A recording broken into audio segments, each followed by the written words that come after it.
I love you, Lord. Oh, your mercy never fails me. And all my days I've been held in your hand. From the moment that I wake up until I lay my head, oh, I will sing of the goodness of God. 'Cause all my life you have been faithful, and all my life you have been so, so good.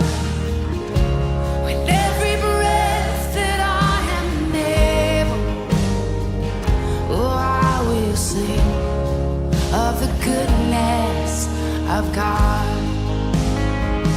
I love your voice. The wedding vows that we make today are not a declaration of present love, but a mutually binding promise of future love. What you are saying is that I'm going to promise to love you all the way, despite of what happened. That is the vow that they're taking. And by the way, that's the vow you and I have took lah.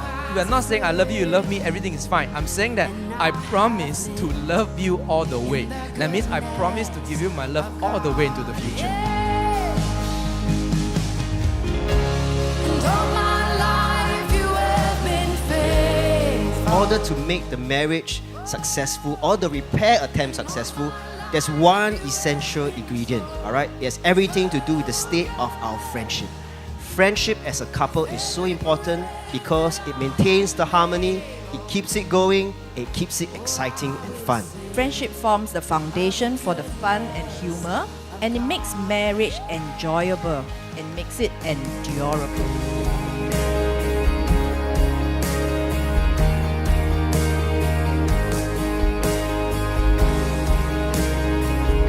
So we must go beyond just having what we call transactional conversations, whereby we just talk simply to get things done. And one of the sinister reasons why husband and wife quit communicating is because they administrate their marriage into death. They're often caught in this destructive pattern whereby they spend their limited time talking about their children, about the budget, about the chores, about the bills, and so on and so forth. A person with emotional walls and emotional shutdown not only does not feel love, but he also cannot receive love nor give love. You cannot receive love. You cannot give love also. God has given to you and I a gift called sex. The ultimate purpose of sex is to bring glory to God by celebrating the oneness of the marriage. That is why sex is one of the first things to crumble when a marriage begins to decline. Because there's no more vulnerability, there is no more honest communication, it starts to tumble.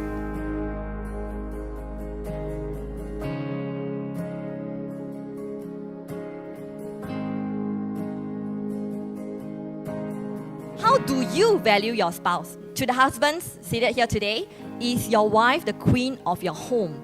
And to the wives, what steps can you take to honor your husband and model that in your family to your children? Do what your spouse enjoys most, not what you enjoy. You take turns, right?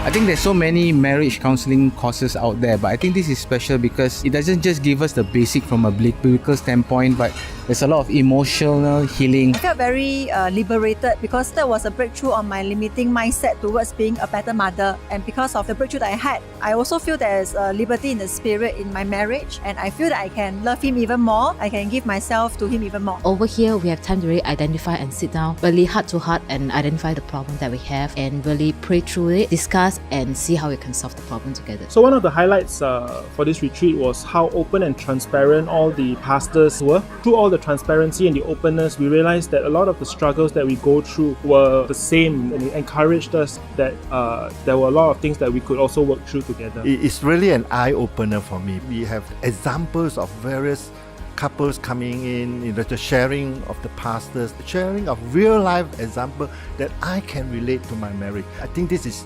fantastic. I think everybody in the church should come and join the next retreat.